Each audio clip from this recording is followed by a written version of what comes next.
Hi student அனைவருக்கும் வணக்கம். இந்த வீடியோவில் நம்ம என்ன பார்க்க போகிறோம் அப்படின்னா டிஎன்இஏ அட்மிஷன் ப்ராசஸ் என்ன, அதாவது எத்தனை ஸ்டெப்ஸ் இருக்குது, ஒவ்வொரு ஸ்டெப்லையும் நம்ம என்ன பண்ணணும் அப்படின்றத இந்த வீடியோவில் நம்ம தெளிவாக பார்க்க போகிறோம். அதுக்கு முன்னாடி நம்ம சேனலை சப்ஸ்கிரைப் பண்ணலைன்னா சப்ஸ்கிரைப் பண்ணிக்கோங்க. மறக்காம பக்கத்தில் இருக்க பெல் ஐக்கனை கிளிக் பண்ணுங்க. அப்போ தான் நம்ம கூடிய எந்த ஒரு வீடியோவாக இருந்தாலும் உங்களுக்கு உடனுக்குடனே வந்து சரி வாங்க வீடியோக்குள்ள போகலாம்.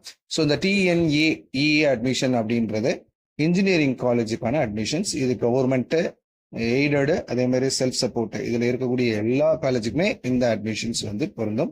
இது ஒரு ஜென்ரலா தமிழ்நாடு அளவுல நடக்கக்கூடிய ஒரு கவுன்சிலிங். சரி, ஸோ இதுக்கு என்ன நடக்கணும், என்ன பண்ணணும் அப்படின்னா மே 5ஆம் தேதியில இருந்து ரிஜிஸ்ட்ரேஷன் ஸ்டார்ட் பண்ணுது. எந்த வெப்சைட்ல நம்ம போகணும் அப்படின்னா TNEAonline.org அப்படின்ற ஒரு வெப்சைட். இது மே 5ஆம் தேதி இவங்க வெப்சைட்டை ஓபன் பண்றாங்க.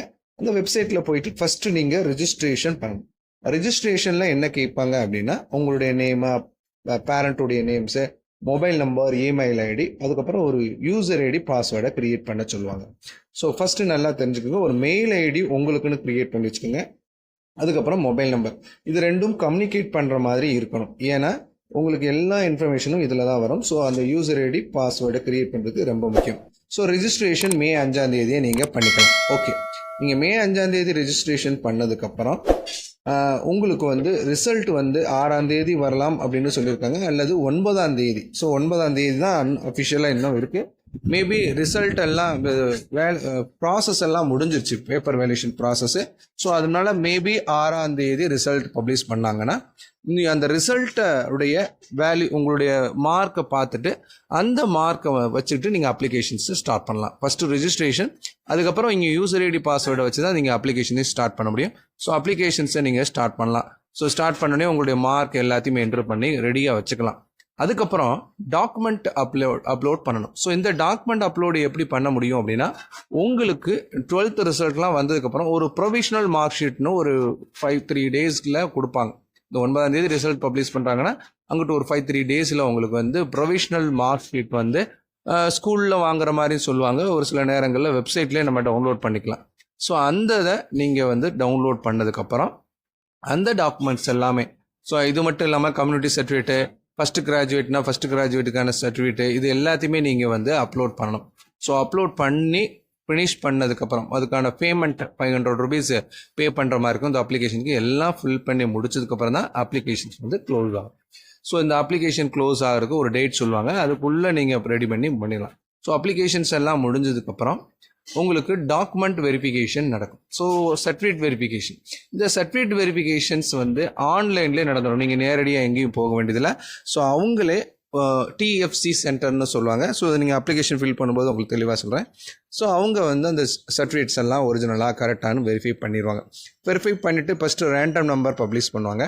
இந்த ரேண்டம் நம்பர் எதுக்கு அப்படின்னா உங்கள் அப்ளிகேஷன்ஸ் வந்து அக்செப்ட் பண்ணிட்டாங்க அப்படின்றதுக்கான ஒரு நம்பர் தான். ஸோ அந்த ரேண்டம் நம்பர் பப்ளிஷ் பண்ணிவிட்டு அதுக்கப்புறம் உங்களுக்கு ரேங்க் லிஸ்ட் பப்ளிஷ் பண்ணுவாங்க. ஸோ அந்த ரேங்க் லிஸ்ட் அப்படின்றது உங்களுடைய மார்க் பேசிக்காக ஒரு ரேங்க்கும், அதுக்கப்புறம் உங்களுடைய கம்யூனிட்டியில் உங்களுடைய மார்க் எவ்வளோன்றது பேஸ் பண்ணி 2 விதமான ரேங்க் பப்ளிஷ் ஆகும். ஒன்று வந்து கம்யூனிட்டி வைஸ் ரேங்க் ஒன்று வரும், ஒரு ஜென்ரல் ரேங்க் ஒன்று வரும். இதெல்லாம் முடிஞ்சதுக்கப்புறம் தான் கவுன்சிலிங் ஷெட்யூல் அனௌன்ஸ் பண்ணுவாங்க. இந்த ரேங்க்லாம் பப்ளிஷ் பண்ணிட்டதுக்கப்புறம் உங்களுக்கு வந்து கவுன்சிலிங் ஷெட்யூல் அனௌன்ஸ் பண்ணுவாங்க. ஸோ கவுன்சிலிங் ஷெட்யூல் வந்து 3 ரவுண்டாக நடக்கும். இந்த 3 ரவுண்டில் பார்த்தீங்கன்னா எப்படி பிரிப்பாங்க அப்படின்னா மார்க் அடிப்படையில், உங்களுடைய மார்க் அடிப்படையில் இவ்வளோ, அதாவது 200லேருந்து 180 வரைக்கும் இருக்கிறவங்க ஃபர்ஸ்ட் ரவுண்டு, இப்படி 3 ரவுண்டாக பிரிப்பாங்க. ஃபர்ஸ்ட் ரவுண்டு முடிச்சதுக்கப்புறம் தான் செகண்ட் ரவுண்ட், அதுக்கப்புறம் தேர்ட் ரவுண்ட். இந்த கவுன்சிலிங் ஷெட்யூல் வந்துருச்சு. இப்போ அதில் வந்து நமக்கு வந்து என்ன பண்ணணும் அப்படின்னா ஃபஸ்ட்டு நீங்கள் வந்து ஒரு குறிப்பிட்ட ரேங்க், அதாவது 200லேருந்து 180 வரைக்கும் இருக்கக்கூடிய ஸ்டூடெண்ட்ஸை அப்ளிகேஷன்ஸை வந்து ஓப்பன் பண்ணி நீங்கள் சாய்ஸ் ஃபில் பண்ணலாம். ஸோ இது வந்து கவுன்சிலிங், அதான் கவுன்சிலிங். ஸோ சாய்ஸ் ஃபில்லிங் அப்படின்றது உங்களுக்கு பிடிச்சமான காலேஜ், எந்தெந்த காலேஜெலாம் நீங்கள் கேட்குறீங்களோ அது ஒரு ஆர்டரில் ஃபில் பண்ண சொல்லுவாங்க.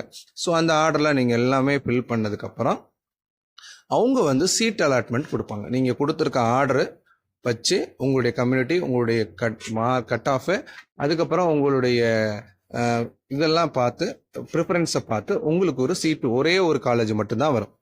அந்த சீட் அலாட்மெண்ட்டை நீங்கள் கன்ஃபார்ம் பண்ணணும். ஸோ சப்போஸ் அந்த காலேஜை பிடிக்கல அப்படின்னா அது வந்து பார்த்துட்டிங்கன்னா நம்ம ஸ்லைடிங் சிஸ்டம்னு ஒன்று இருக்குது, அது நம்ம கவுன்சிலிங் நடக்கும்போது சொல்கிறேன். ஸோ அந்த சீட்டை கன்ஃபார்ம் பண்ணதுக்கப்புறம் உங்களுக்கு ப்ரொவிஷனல் அலாட்மெண்ட் கொடுப்பாங்க. ஸோ இந்த ப்ரொவிஷனல் அலாட்மெண்ட்டு கொடுத்ததுக்கப்புறம் அந்த ப்ரொவிஷனல் அலாட்மெண்ட்டை வாங்கிக்கிட்டு எந்த காலேஜ் உங்களுக்கு அலாட் பண்ணியிருக்காங்களோ அந்த காலேஜில் போயிட்டு நீங்கள் சர்டிஃபிகேட் எல்லா ஒரிஜினல் சர்டிஃபிகேட்டையும் கொடுத்துட்டு ஃபீஸை பே பண்ணால் தான் உங்கள் சீட்டு கன்ஃபார்ம் ஆகும். சப்போஸ் அதை நீங்கள் பண்ணலை அப்படின்னு சொன்னால் உங்கள் சீட் வந்து ஆட்டோமேட்டிக்காக கேன்சல் ஆகி அடுத்த ரவுண்டுக்கு இருக்கிறவங்களுக்கு போயிடும்.